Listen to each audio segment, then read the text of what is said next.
Assalamualaikum warahmatullahi wabarakatuh. Kami dari kelompok 1 akan membahas mengenai teori koneksionisme dari Edward Lee Thorndike. Sebelumnya, kami akan memperkenalkan diri terlebih dahulu. Yang pertama, nama saya Rahmalita Dwisani. Kemudian ada Patrick Karsten Wenas. Kemudian ada Afif Hussein Rosidi. Dan yang terakhir ada Afwanida Bigi. E.L. Thorndike adalah seorang tokoh psikologi yang merupakan pelopor perkembangan teori belajar modern. Penelitian Thorndike membawa perubahan yang signifikan pada bidang penelitian proses belajar, baik pada hewan maupun manusia. Hal ini dikarenakan ia mengadakan eksperimen dengan hewan yang terkontrol pada setting ilmiah, berbeda dengan penelitian-penelitian sebelumnya yang lebih menggunakan gaya naturalis, di mana para peneliti mengamati perilaku belajar hewan di lingkungan alaminya, sehingga penelitian sulit untuk direkayasa ulang dan dipelajari oleh peneliti selanjutnya. Jadi, seperti yang bisa kita lihat pada layar, ini merupakan sebuah mind mapping dari teori-teori Thorndike. Mari kita lihat pada konsep teoritis utama, di mana konsep ini terbagi menjadi dua, yaitu koneksionisme dan juga selecting and connecting. Lalu kita beralih pada hukum primer. Hukum primer ini dibagi menjadi dua, yaitu hukum primer sebelum tahun 1930 dan juga hukum primer setelah tahun 1930. Hukum primer sebelum tahun 1930 terbagi menjadi law of readiness, law of exercise, dan juga law of effect. Sedangkan untuk hukum primer setelah tahun 1930 terbagi menjadi revisi dari law of exercise dan juga revisi dari law of effect. Lalu kita lihat pada hukum sekunder. Hukum sekunder ini sama seperti hukum primer, terbagi menjadi dua, yaitu hukum sekunder sebelum tahun 1930 dan juga hukum sekunder setelah tahun 1930. Pada hukum sekunder sebelum tahun 1930, terdapat 5 pembagian. Yang pertama ada multiple response, ada set atas sikap, kemudian ada prepotency of elements, yang keempat ada response by analogy, dan yang kelima ada associative shifting. Kemudian pada hukum sekunder setelah tahun 1930 terbagi menjadi spread of effect. Selanjutnya, mari kita lihat penjelasan dan juga pengaplikasian dari teori-teori Thorndike. Edward Lee Thorndike merupakan salah seorang tokoh psikologi yang turut berperan sebagai pelopor berkembangnya teori belajar. Teori belajar utama atau primer yang ia kembangkan seringkali juga disebut dengan nama koneksionisme. Koneksionisme merupakan suatu teori belajar yang beranggapan bahwa proses belajar seorang individu dimulai dengan suatu proses asosiasi antara kesan indera, impuls atau dorongan, serta tindakan. Selain daripada itu, teori koneksionisme Edward Lee Thorndike juga mengutarakan bahwa proses belajar suatu individu dilakukan dengan melalui proses tahapan trial and error serta selecting and connecting, seperti yang bisa kita lihat di video berikut ini. Dari video ini dapat kita lihat bahwa sang bayi sedang diperhadapkan dengan suatu puzzle yang harus ia pecahkan. Walaupun puzzle terbilang sederhana, karena sang bayi belum pernah berhadapan dengan puzzle tersebut, ia mengalami kesulitan untuk menyelesaikannya. Sang bayi terlihat menggunakan berbagai cara untuk mencoba menyelesaikan puzzle tersebut, baik dengan mengambil potongan puzzle yang ia rasa lebih menarik, memaksa potongan puzzle yang tidak sesuai, dan mengetuk puzzle untuk memaksanya masuk. Sang bayi yang terlihat frustasi juga mendapatkan motivasi dari ibunya untuk terus mencoba. Dari berbagai percobaan yang bayi tersebut lakukan, ia kemudian menemukan cara yang berhasil, di mana ia mengamati terlebih dahulu ukuran dan bentuk puzzle sebelum mencocokkannya dengan lubang yang ada. Setelah ia menemukan cara tersebut, bayi tersebut pun lebih mudah untuk menyelesaikan puzzle di kemudian harinya. Bayi telah mengalami proses trial and error, di mana ia melakukan berbagai respon untuk menyelesaikan masalah yang ada. Ketika ia telah mengumpulkan banyak respon, ia pun melakukan proses selecting dan connecting untuk memilah dan mengingatkan respon yang ada. Respon yang berhasil dikoneksi dan sementara respon yang tidak berhasil akan dibuang. Motivasi dari sang ibu juga turut berperan dalam keberhasilan bayi menyelesaikan puzzle tersebut.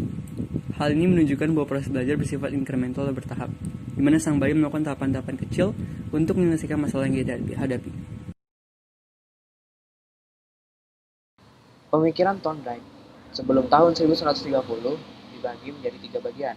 Yang pertama ada law of readiness, hukum kesiapan, law of exercise, hukum latihan, law of effect. Nah, yang pertama ada law of readiness atau hukum kesiapan.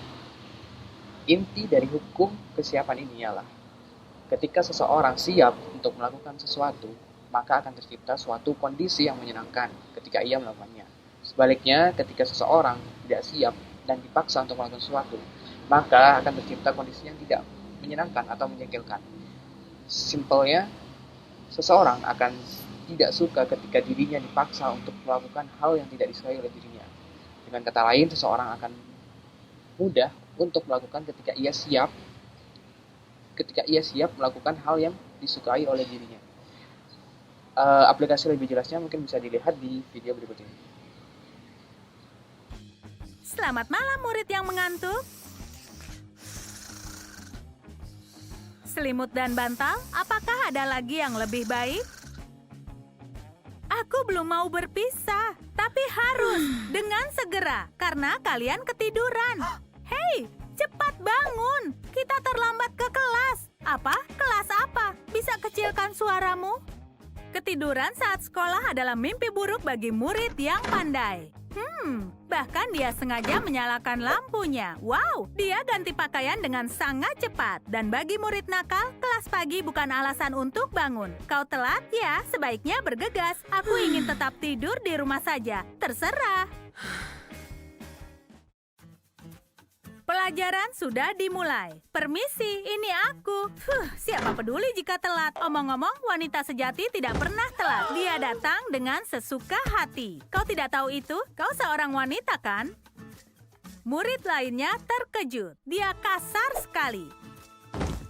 Bertingkah seperti ini adalah kebiasaannya. Apa yang kau lakukan? Kenapa aku masuk hari ini? Ini masih pagi, dan semua kelas juga masih dibersihkan. Apa ada yang mengetuk pintu? Oh iya, itu si murid pandai. Dia datang lebih awal agar dia tidak telat. Tapi ini masih 1 jam sebelum kelas dimulai. Ya, itu bagus. Aku ada waktu memeriksa PR-ku. Nah, di video tersebut ada 2 tipe individu. Yang pertama ada individu rajin, yang kedua ada individu malas. Individu rajin akan selalu siap, selalu prepare ketika ia melakukan sesuatu. Dalam hal ini berangkat ke sekolah. Ketika ia siap untuk pergi ke sekolah, maka untuk melakukannya akan selalu menyenangkan. Sementara tipe individu malas, ketika ia tidak siap dan dipaksa untuk berangkat ke sekolah, ketika tiba di sekolah ia akan merasa tidak menyenangkan, merasa bahwa ini bukan kondisi yang menyenangkan bagi dirinya. Maka perlulah kesiapan untuk melakukan sesuatu. Yang kedua ada hukum exercise atau hukum latihan. Hukum latihan ini ialah ketika koneksi, stimulus, respon dipengaruhi oleh tindakan berulang. Artinya ketika tindakan tersebut dilakukan secara berulang, maka akan memperkuat koneksi atau proses belajar tersebut. Ketika tidak dilakukan secara berulang, maka akan memperlemah proses belajar tersebut. Sebagai contoh, pengaplikasian tersebut sebagai berikut.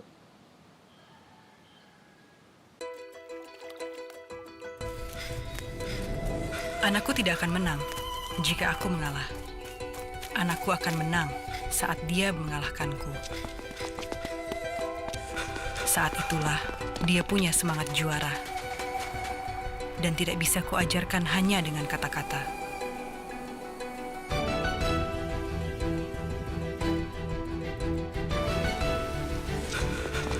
Saat dia berhasil mengalahkanku, saat itulah aku menang. Hanya ibu yang mengerti pentingnya menanamkan semangat bagi kehidupan anaknya. Di video tersebut, seorang ibu melatih anaknya untuk selalu berusaha untuk selalu melakukan tindakan yang berulang atau latihan, sehingga ia dapat melampaui ibunya. Karena suatu tindakan yang berulang akan dapat menghasilkan kesuksesan. Akhirnya seorang anak tersebut ketika ia berlatih terus-menerus, akhirnya ia dapat mengalahkan ibunya dalam hal lomba lari tersebut. Yang terakhir ada law of effect. Law effect ialah penguatan atau pelemahan koneksi antara stimulus respon akibat dari adanya konsekuensi dari respon itu dulu. Ketika respon dibarengi dengan kondisi yang menyenangkan, maka akan memperkuat koneksi. Sebaliknya, ketika respon dibarengi dengan kondisi yang tidak menyenangkan, maka akan tercipta koneksi yang terlemahkan. Seperti contohnya sebagai berikut. Happy. Terus apa rasanya? Rasanya kayak Kiran lapar, tapi Kiran masih mau semangat. Wih, benar. Ya, udah hari keempat. Yeay. Habis ke-1, ke-2, ke-3 Kiran masih full kan? Alhamdulillah. Terus itu Mbak, itu kan Ibu kasih 2 kantong. Satu kantong kantong tabungan, satu yang sedekah. Kok Mbak Kirana nggak nabung sih? Gak nabungnya apa? Yang roller skate itu? Karena kan roller skate itu nggak kayak nggak dapat pahala. Kalau sedekah dapat pahala. Oh gitu. Gitu. Tapi kan kalau nabung dapat roller skate. Iya, tapi kan lebih happy kalau sedekah. Oh gitu. Nggak mau dibagi 2. Misalnya Mbak Kirana habis baca kan dapat 200, 100 di tabungan, 100 di sedekah. Hah? Nggak mau dibagi 2. Nggak apa-apa, besok aja. Kan Mbak Kirana nggak nabung roller skate, terus gimana cara dapatkan roller skate-nya? Ayo, kita berdoa sama Allah. Ayo balikin roller skate. Apa Mbak? Apa? Kita berdoa sama Allah biar Ayah lagi. Di video tersebut, ada seorang ibu yang ingin anaknya suka membaca dengan menstimulus uang gitu. Akhirnya si anak mulai membaca karena anak itu merasa ketika ia membaca ada suatu kondisi yang menyenangkan. Dia dapat uang, dia dapat bisa menolong orang dengan sedekah. Akhirnya anak tersebut memilih untuk terus membaca. Di situ ada proses pengaruh efek konsekuensi dari stimulus yang diberikan oleh ibunya, yaitu berupa uang dan kebahagiaan untuk bersedekah membantu sesama. Pasca tahun 1930, setelah mendapat kritikan mengenai teorinya, Thorndike merevisi 2 teorinya, yaitu teori hukum akibat dan teori hukum latihan. Revisi dari teori hukum latihan menyebutkan bahwa walaupun tanpa ada latihan atau pengulangan, belum tentu memperlemah hubungan antara stimulus dan respon. Sedangkan revisi dari teori hukum akibat menyebutkan bahwa reward atau hadiah berdampak positif terhadap perubahan perilaku, sedangkan hukuman atau punishment belum tentu memperlemah hubungan antara stimulus dan respon. Pengaplikasiannya mungkin bisa dilihat di video berikut. Headed clear. And there's a head clash between Bergantiños and Fernando Torres. And this is what you don't want to see. The reaction of the players. Simeone goes absolutely crazy. Looked to me like a head clash. Jimenez doesn't want to look. And Dari video tersebut kita bisa menganalisis menggunakan 2 teori revisi milik Thorndike.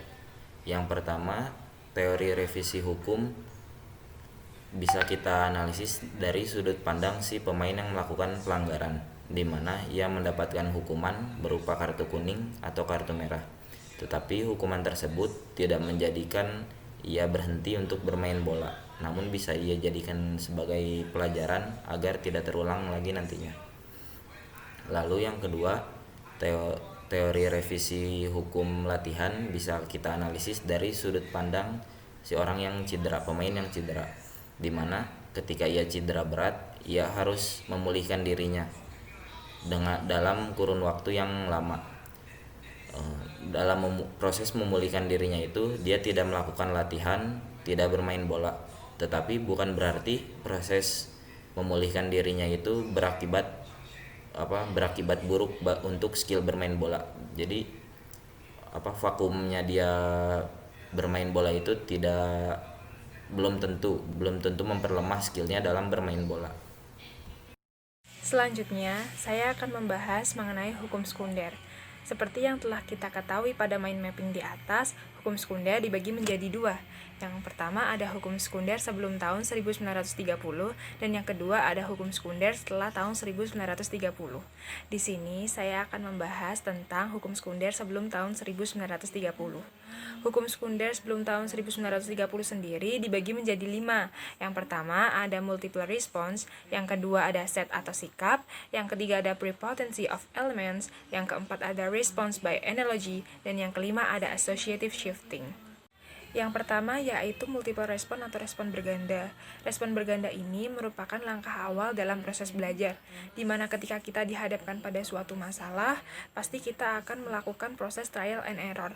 Nah, ketika kita melakukan proses trial and error, pasti kita akan menimbulkan berbagai macam respon untuk memecahkan masalah tersebut. Namun, suatu saat kita akan menemukan respon yang paling tepat untuk memecahkan masalah tersebut. Selanjutnya ada set atau sikap. Jadi perilaku belajar tidak hanya dipengaruhi oleh stimulus dan juga respon kita terhadap stimulus tersebut, tetapi ada faktor lain yang ikut berpengaruh dalam proses belajar, seperti faktor internal dan juga faktor eksternal.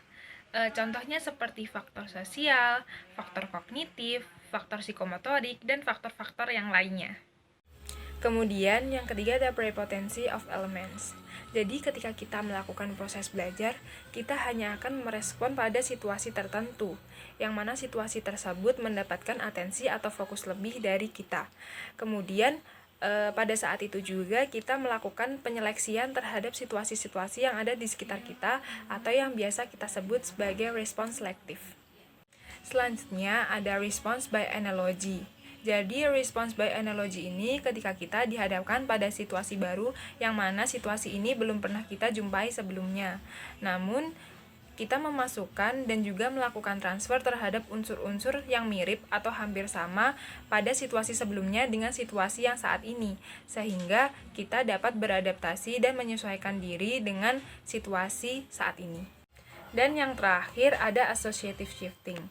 Jadi pada associative shifting ini kita melakukan proses peralihan atau perubahan dari unsur-unsur yang lama ke unsur-unsur yang baru secara bertahap. Nah, kita melakukan pengurangan pada unsur-unsur yang lama dan juga penambahan pada unsur-unsur yang baru secara sedikit demi sedikit, sehingga kita menghasilkan situasi yang berbeda namun dengan respon yang sama. Untuk memperjelas teori di atas, mari kita perhatikan cuplikan-cuplikan di bawah ini dan juga analisisnya. Kucing ya, kucing. Miau. Kalau kambing? Me. Sapi? Mo. Sapi? Mo.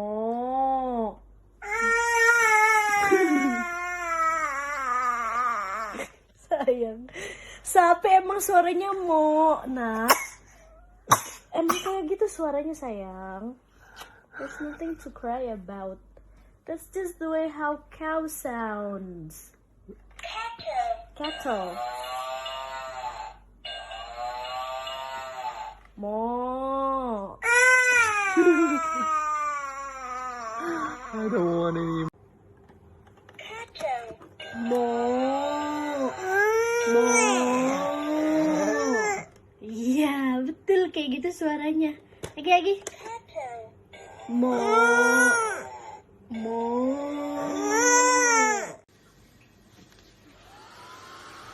Nggak apa-apa sayang, ini nggak apa-apa. Ini kan buat rambut mama. Nggak apa-apa. Iya, ini buat rambut mama. Nah. Coba rambut Arasya. Udah. Iya, nggak apa-apa. Coba dia dong. Coba dia dong. Nggak apa-apa kan? Ya kan? Hangat kan? Nggak apa-apa kan, Mak? Gimana orang dia panik? Nggak apa kan, ada mama. Arasya berani. Arasya anaknya berani. Ada mama. Iya, nggak apa-apa. Iya, nggak apa-apa. Nggak apa-apa. Iya, nggak apa-apa. Ada suara hair dryer, nggak apa-apa ya kan? Iya, nggak apa-apa kan? Setelah melihat cuplikan di atas, dapat kita ketahui bahwa video tersebut merupakan video perkembangan dari Arasya, putra dari Tasya Kamila. Pada awalnya, Arasya diperdengarkan dengan suara-suara hewan seperti suara kucing, suara kambing, dan juga suara sapi. Pada saat diperdengarkan, Arasya juga menunjukkan berbagai macam respon, seperti respon ingin tahu, respon senang, bahkan ada respon yang menangis. Nah, inilah yang disebut dengan multiple response. Setelah melihat respon menangis, Ibu Arasya akhirnya memberikan stimulus baru dengan membuat Arasya supaya tidak takut pada suara sapi tersebut. Dan ibunya juga memperdengarkan suara sapi tersebut secara terus-menerus, sehingga pada suatu hari Arasya menjadi tidak takut, bahkan Arasya bisa mengikuti suara sapi tersebut. Dan hal inilah yang menunjukkan bahwa dalam proses belajar adanya faktor-faktor lain selain stimulus dan respon, yaitu adanya faktor sosial dan juga faktor kognitif. Proses belajar inilah yang dinamakan dengan adanya set atau sikap. Pada video cuplikan di atas juga dapat terlihat bahwa Arasya sebenarnya dihadapkan oleh dua respon, yaitu respon gambar dan lampu dan juga respon suara. Suaranya itu ada suara dari hewan tersebut dan juga ada suara dari ibu dan ayahnya. Tetapi ternyata Arasya malah fokus pada suara hewan, suara permainan tersebut. Dan akhirnya Arasya hanya memberikan respon pada suara hewan tersebut, yaitu dengan respon bahagia, respon menangis, dan respon-respon yang lain. Nah, pada saat itulah hal ini disebut dengan adanya selective response. Nah, ini juga termasuk dalam hukum prepotency of element. Di video terakhir dapat terlihat bahwa adanya perubahan atau peralihan dari suara sapi ke suara hair dryer dengan tingkat kebisingan yang berbeda. Namun, karena Arasya sudah terbiasa mendengarkan suara sapi, akhirnya Arasya menjadi tidak takut ketika dihadapkan dengan stimulus baru, yaitu suara hair dryer yang keras. Dan pada akhirnya respon Arasya pun tetap sama, yaitu tidak takut ketika mendengar suara hair dryer. Nah, pada saat itulah berlaku hukum associative shifting, di mana ketika individu dihadapkan pada perubahan atau peralihan dari situasi yang lama ke situasi yang baru, maka respon yang dihadapkan oleh individu itu tetap sama. Lihat latihan. Nggak pernah coba juga kan?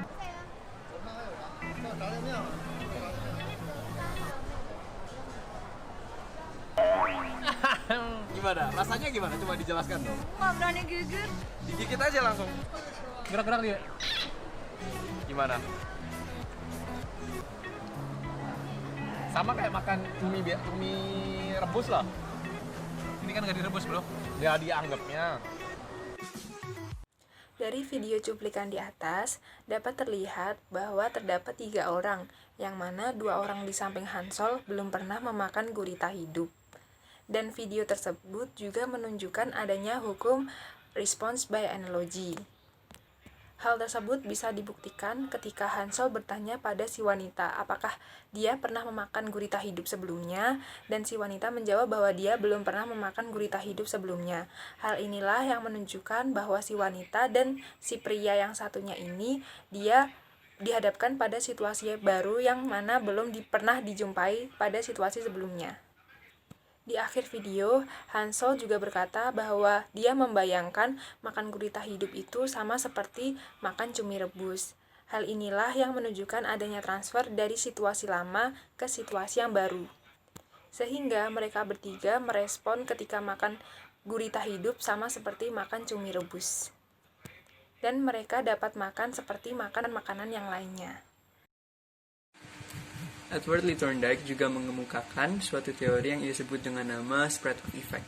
di mana ia beranggapan bahwa respon atau keadaan yang memuaskan akan meningkatkan kemungkinan bagi suatu respon untuk diulang. Walaupun demikian, spread of effect juga mengatakan bahwa kemungkinan dari efek akan rasa puas tersebut juga mempengaruhi respon-respon lainnya. Contoh dari spread of effect adalah ketika seorang employee atau pegawai di perusahaan diberikan suatu reward dan recognition oleh atasan dari perusahaan tersebut atas pekerjaan yang berhasil ia lakukan. Reward dan recognition tersebut akan meningkatkan probabilitas atau kemungkinan dari keberhasilan pekerjaan di kemudian harinya. Namun walaupun begitu, keberhasilan dalam pekerjaan tersebut akan juga menyebar kepada pekerjaan-pekerjaan lainnya, sehingga pekerjaan lainnya akan mendapatkan kemungkinan yang lebih besar juga untuk berhasil. Walaupun demikian, spread of effect memiliki beberapa batasan atau limitasi dalam pengaplikasiannya, di mana respon-respon positif akan meningkatkan respon yang berhasil, sementara respon-respon negatif tidak mengurangi kemungkinan dari suatu aktivitas untuk berkurang. Seperti ketika seseorang diberikan respon negatif atas penggunaan internet di waktu kerja atau tertidur saat rapat. Respon negatif tersebut tidak mengurangi kemungkinan bagi seseorang untuk mengulangi hal yang sama. Kontribusi anggota kelompok. Semua anggota kelompok kami telah berkontribusi dalam tugas teori belajar kali ini. Dan tugas telah kami bagi secara merata, sehingga setiap anak mendapatkan persentase sebesar 25%. Sekian dari kami. Terima kasih atas perhatiannya dan mohon maaf bila ada salah kata dan pengucapan dari kami. Dan jika ada pertanyaan, mohon ditulis di kolom komentar pada platform Google Classroom. Terima kasih. Wassalamualaikum warahmatullahi wabarakatuh.